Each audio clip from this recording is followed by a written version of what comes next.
Con la parte de triglicéridos que hace referencia a una de las conferencias que tiene programadas el doctor Carlos Ponte, la idea es, primero, conflicto de intereses, no va a ser ninguna recomendación fuera de lo que ya haya en las guías.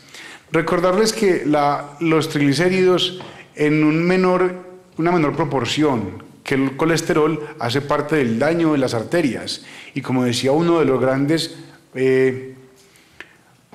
creadores o que ha descubierto el aparato circulatorio, el doctor Wilhelm Osler, la edad del hombre es tan vieja como las arterias, sabiendo que desde los 5 años de edad inicia el depósito de colesterol sobre ellas.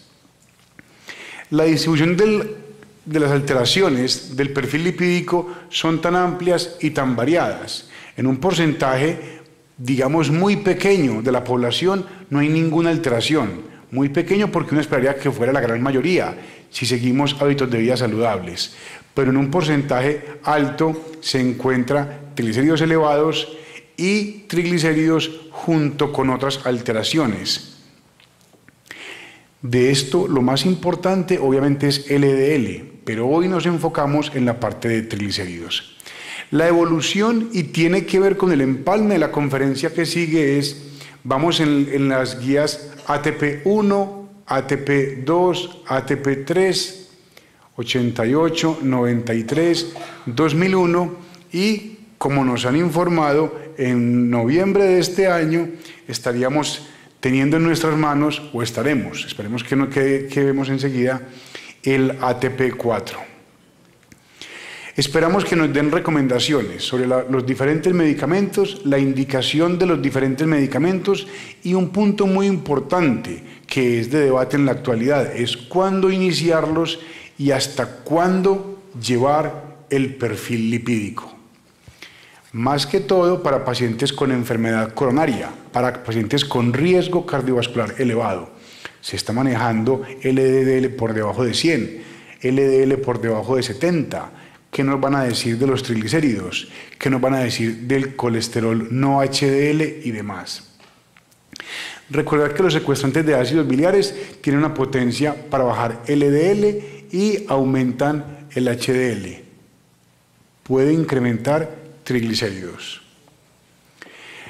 La ezetimiba, un metabolismo eminentemente gastrointestinal para disminuir en forma asociada a las estatinas el LDL en un porcentaje de 15 a 20%, y es importante saber que no tiene ningún efecto sobre los triglicéridos. Ácido nicotínico tiene un gran impacto sobre triglicéridos, de ahí su utilidad, su indicación en esta población. El problema es Flushing. Aquel que haya formulado ácido nicotínico en cualquiera de sus presentaciones, con seguridad habrá atendido la consulta del paciente por flushing facial, flushing o cara roja o la cara encendida. De ahí que hay ciertas recomendaciones como tomarlo en la noche, premedicarse con aspirina, evitar tomar licor y el ácido nicotínico, evitar tomar sildenafil y ácido nicotínico. Obviamente porque el sildenafil da cefalea y flushing facial. Los fibratos son primera línea en hipertrigliceridemia, con una disminución importante, igual que el ácido nicotínico, pero con menos efectos adversos.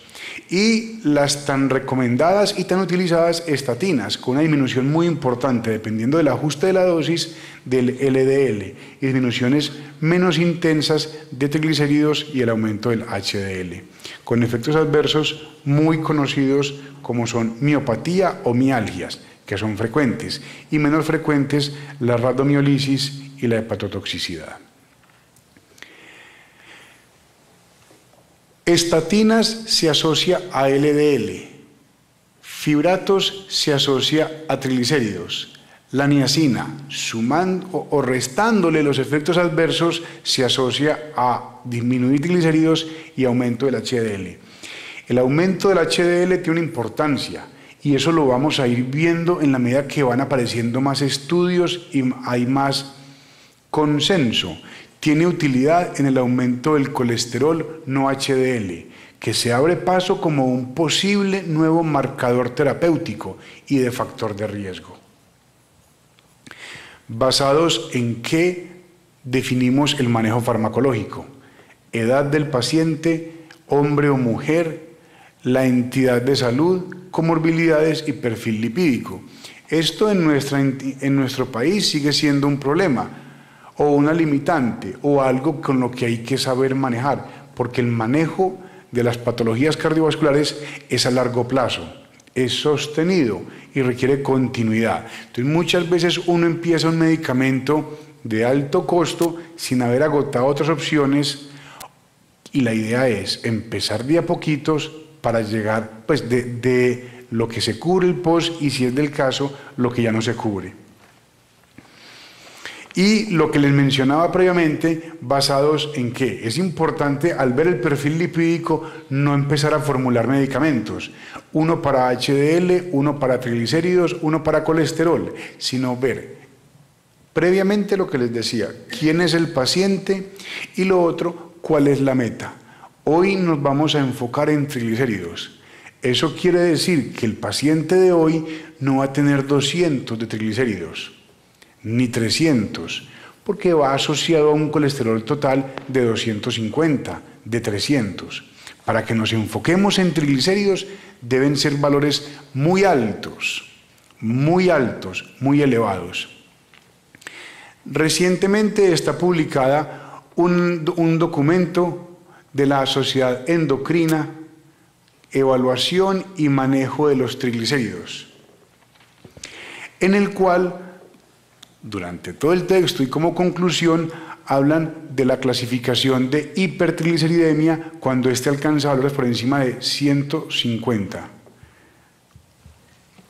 Si vuelvo y reviso, dice septiembre de 2012, y si vuelvo y les leo, dice triglicéridos por encima de 150. Y entonces, ¿por qué cuando está en 200 le decimos, no, está bien? Entonces, según las guías, por encima de 150 está elevado.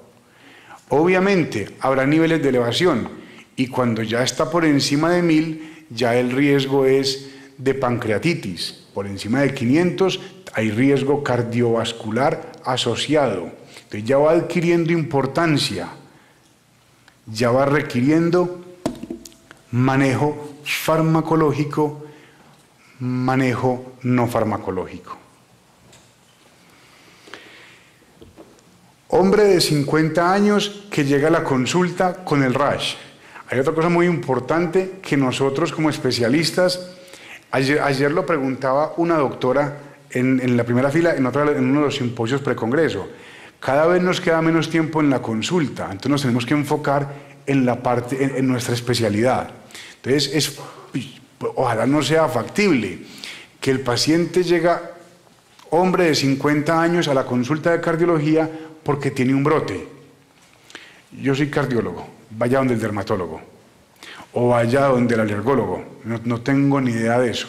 ¿Sí? Pudiera pasar, yo sé que todos van a decir, a mí no me pasa, en mi institución no pasa, listo, en otra parte pasará, pero tratar de, cuando no hay tiempo, algunas cosas ponerle atención o saberlo remitir.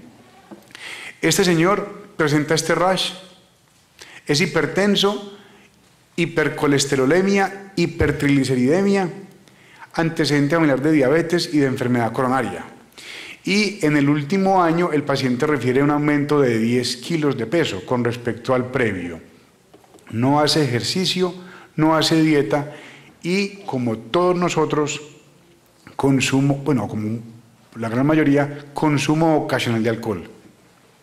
¿Qué es consumo ocasional? Otra cosa que es más variable, cada 2 días, cada 7 días, cada 15 días. Ah, pero es que es poquito. Uno siempre trata de minimizarlo. Y el paciente recibe atenolol, recibe hidroclorotiazida, y al examen físico llama la atención que las cifras de presión arterial están ligeramente elevadas. El peso está ligeramente elevado. El perímetro abdominal está ligeramente elevado. El hígado está ligeramente aumentado de tamaño. Uno tiene que empezar con el paciente hablándole de a poquitos, porque le dice, está alta la presión, está alta la del peso, está alto el perímetro abdominal. Después no vuelve y dice que médicos han exagerado. Si donde yo estaba me dijo que estaba muy bien controlado. Ya ustedes vieron el rash.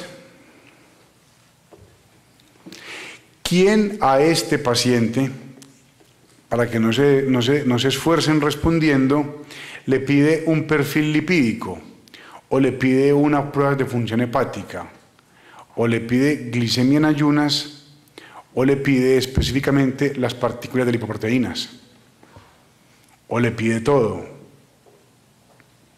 o le pide las tres primeras? Correcto, doctor Gutiérrez, las tres primeras. Con las lesiones dermatológicas que tiene el paciente, que pueden llegar a ser tan severas como estas, y con el antecedente de dislipidemia mixta, hay que evaluar con un perfil lipídico el grado de hipertrigliceridemia que él tiene. Lo otro es aumento de peso, sedentario, antecedente familiar de diabetes mellitus. Él es hipertenso, enfermo coronario. Habrá que descartar diabetes mellitus. Enfermedades cardiovasculares ya mencionadas, consumo de alcohol, hepatomegalia, dislipidemia, perfil hepático. Esto para que lo tengamos presente, y si alguien ya las vio, para que entonces llame al paciente para que consulte más temprano. Llegaron estos paraclínicos, llegaron unos triglicéridos un poquito altos, un colesterol un poquito alto, la glucosa un poquito alta, la creatinina un poquito alta, transaminasas un poquito altas. Basado en estos hallazgos, es importante saber que el paciente tiene elevado tanto colesterol como triglicéridos. Hay una tabla de clasificación muy antigua, que es la de Friedrich, que los clasifica de 1 a 5. Según esa tabla, que data de 1965, hace referencia, teniendo en cuenta frecuencia de las alteraciones, si lo que se eleva son kilomicrones, LDL, ambas moléculas, las moléculas intermedias, VLDL o VLDL y kilomicrones. Se basa teniendo en cuenta el colesterol y los triglicéridos. Este paciente puede clasificarse en el grupo 1 o en el grupo 5, pero basado en esa clasificación, el tipo 5 es de hombres de edad media. Este paciente tiene 50 años, tienen colesterol elevado en forma moderada. Se asocia a diabetes mellitus de reciente inicio, se asocia a consumo de alcohol, que son todas características o condiciones que tiene el paciente. ¿Cuál de estos factores puede ser una causa secundaria de hipertrigliceridemia? Para que no le dejen toda la respuesta al doctor Gutiérrez, ya les mencionaba que se asocia a ingesta de alcohol, se asocia a diabetes de reciente inicio, y se ha sabido de las alteraciones metabólicas que pueden tener en algún momento los beta bloqueadores y los diuréticos. Eso no los contraindica. Las alteraciones metabólicas no contraindican el uso de diuréticos o de beta bloqueadores.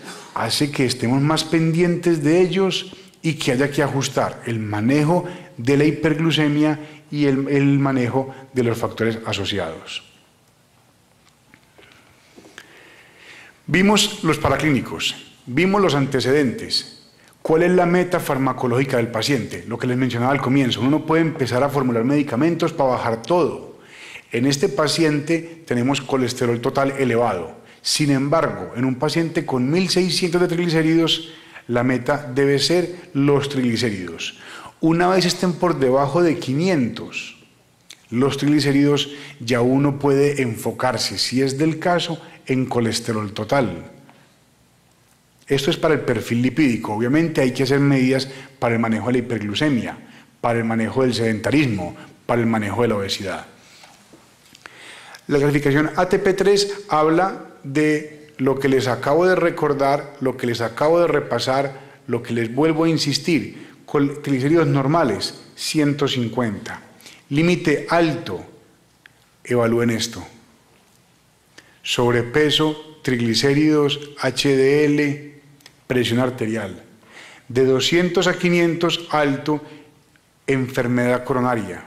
Muy alto, aparece también pancreatitis.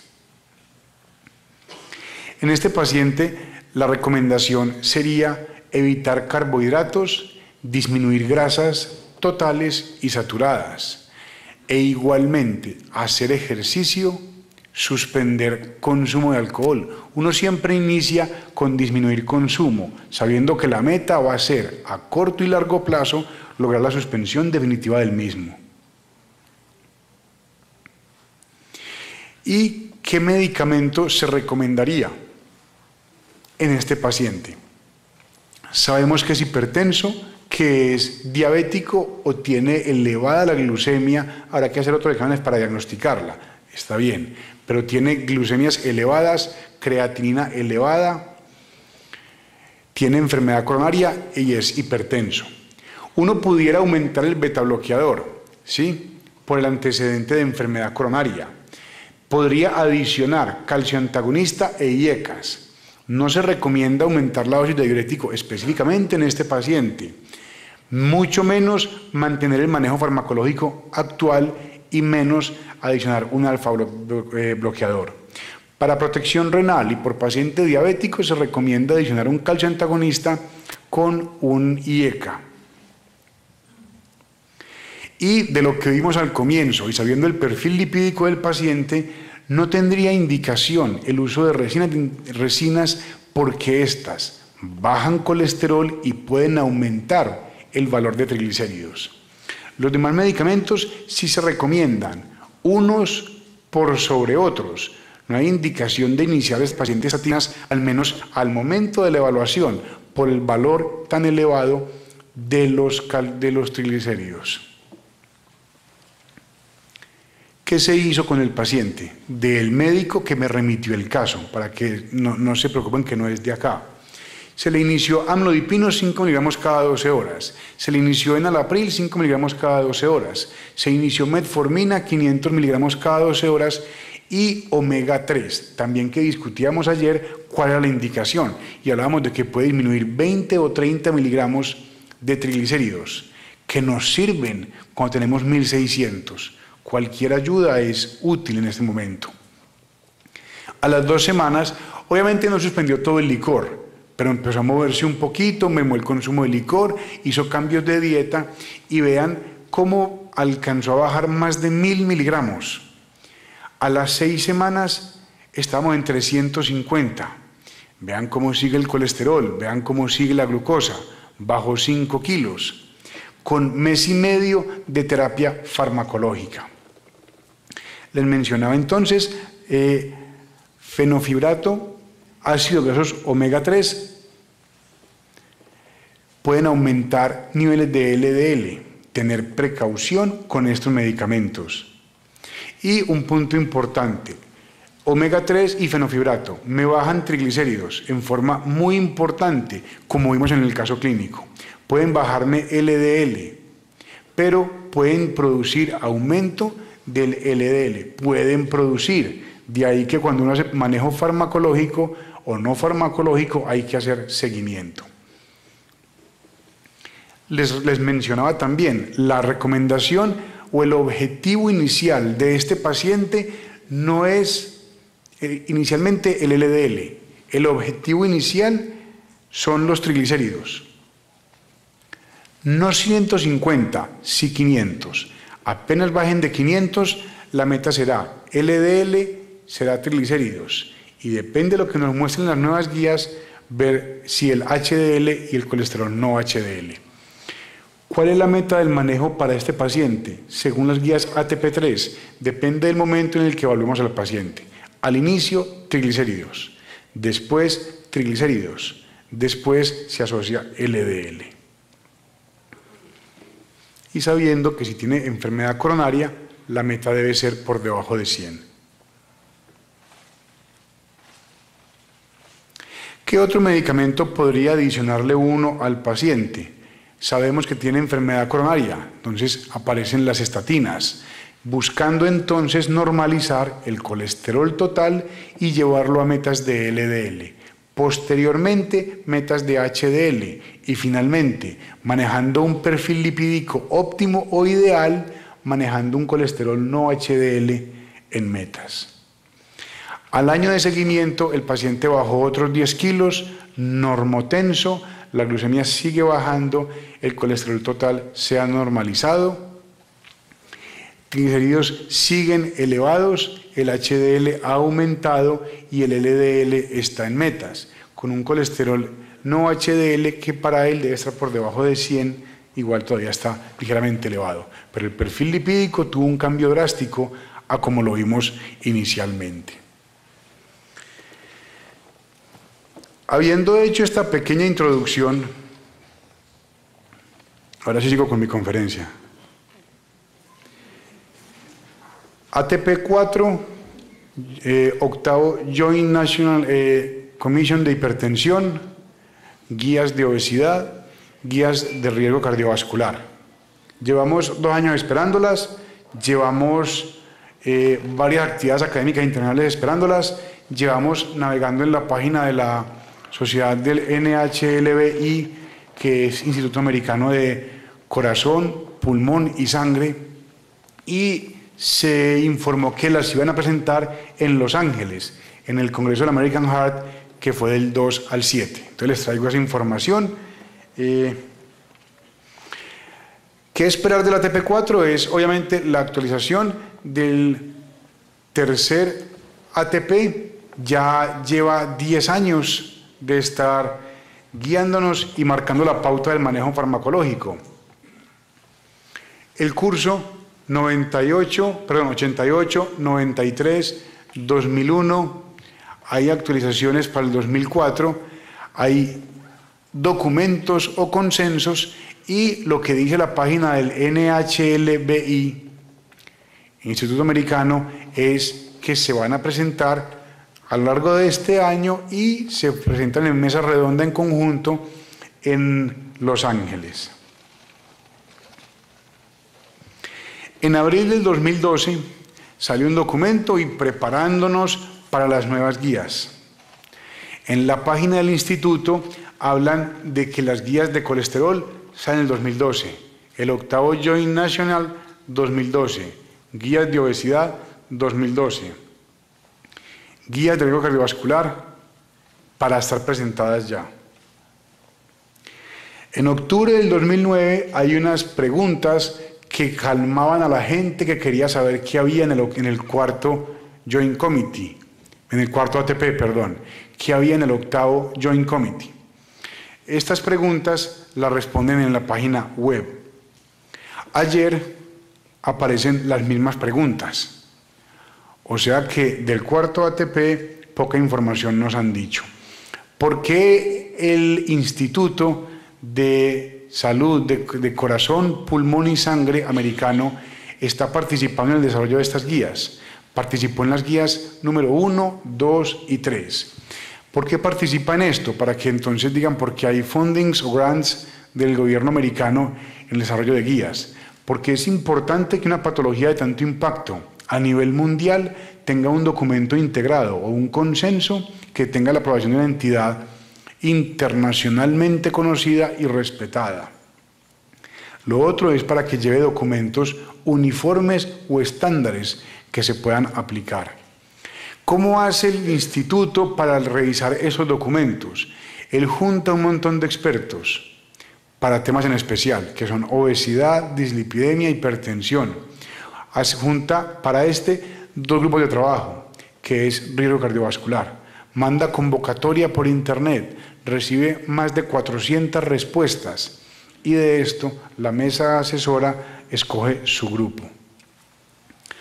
Están haciendo una revisión sistemática de estos tópicos. Yo me iba a referir exclusivamente a y había inclusive otra conferencia dentro del Congreso que se iba a referir a esta, esperando que esto se presentara en el Congreso del American Heart. ¿Por qué se demora? Porque no es simplemente, lo que busca el instituto no es revisar una guía, es un complejo largo, complejo y detallado, y es revisión de los documentos, revisión de la evidencia, juntar toda la evidencia, hacer grados de recomendación, hacer un resumen, revisar el resumen, pasarlo al público para que lo revise y lo corrija, volver a revisarlo, pasarlo al comité asesor para que vuelva y lo revise. Entonces es algo que aparentemente es más extenso de lo que uno pensaría. Adicionalmente, cada guía no va, lo que dicen, no va a ser un documento extenso, sino que va a responder 16 preguntas, en las que se busca aclarar componentes, desenlaces, subgrupos y metas. Ellos esperan que en las 16 preguntas estén resueltas o se resuelva la gran mayoría de dudas o inquietudes que puedan tener con respecto al manejo de la dislipidemia, en este caso, hipertensión, obesidad y riesgo cardiovascular. Incluyen revisión de los métodos utilizados para la revisión sistemática, la pregunta de investigación, tipo de estudios seleccionados y un resumen de la literatura que para ellos cumple criterios de elegibilidad. Se va a graduar la evidencia, la información y niveles de recomendación. Se gradúa todo el tipo de indicación que tienen los medicamentos. Recomendaciones para la práctica clínica basadas en la evidencia, bibliografía, citación y reporte de evaluación de riesgo. Esto es lo que aparecía en octubre. Eso es lo que nos dijeron que nos preparáramos desde agosto, todo el año. Y en una sesión plenaria del American Heart van a presentar las 4 guías con los investigadores principales. Resulta que con unos ahorritos fuimos a Los Ángeles y no presentaron nada. Nadie dijo nada. Esto es lo que se presentó, sesiones científicas del 3 al 7, cuando entramos con los ahorritos que nos fuimos y todo, entramos vimos el corazón grande y todo y esperamos ver algún aviso de las guías, del Joint Committee y nada. Fuimos a hacer un city tour y tampoco vimos nada en las calles. Se los digo, no es con ánimo de causar gracia, era buscando la evidencia. Inclusive me tomé el trabajo de, con otros ahorritos, ir a Universal Studios. Tampoco había nada. Inclusive también me tomé el trabajo de hablar, que para mí fue un honor, desafortunadamente no les pude montar la foto, estaba pendiente de lo de Venezuela. Tuve el gran honor y la oportunidad de hablar con el doctor Valentín Fuster, que si ustedes no lo tienen presente, con el respeto de todos los grandes pensadores, digamos que es quien sigue en la secuencia, o para que me entiendan, en la saga a Eugene Braunwald, ¿sí?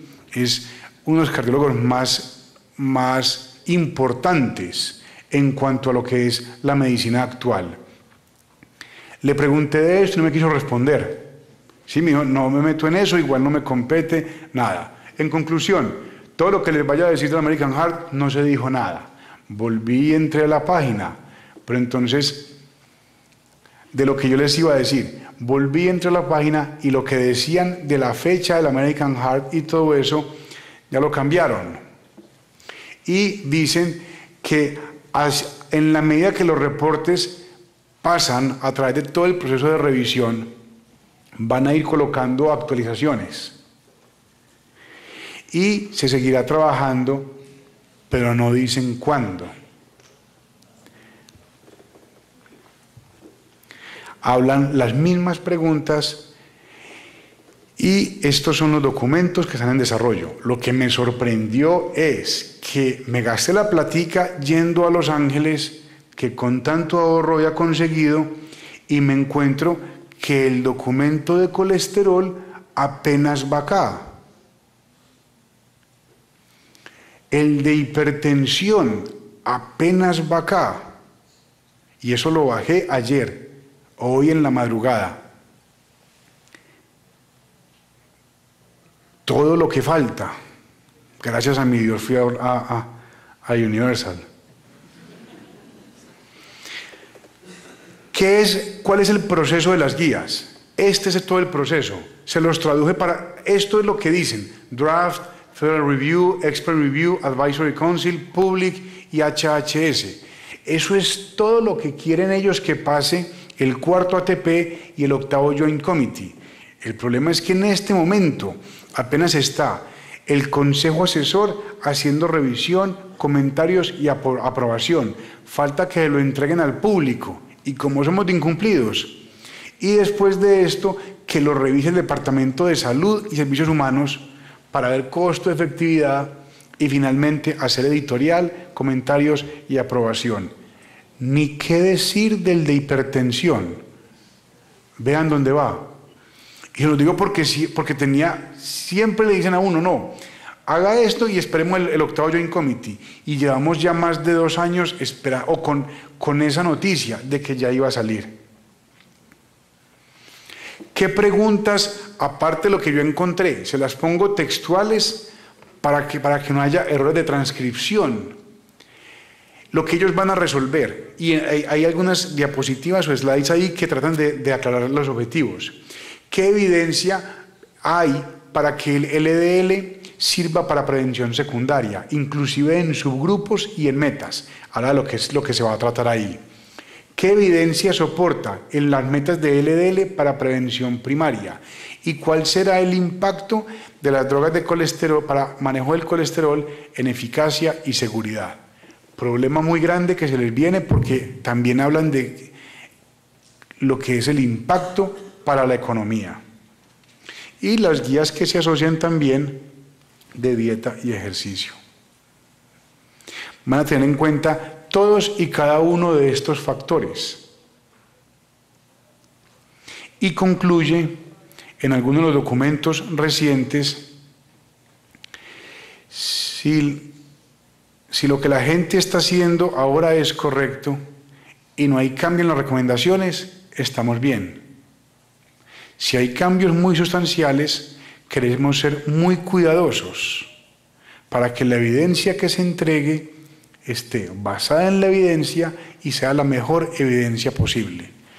Concluye el Dr. Sidney Smith en la página del NHLBI. Y para que sepan, vean que sí lo revisé actualizado. Que de pronto ya hoy cambia.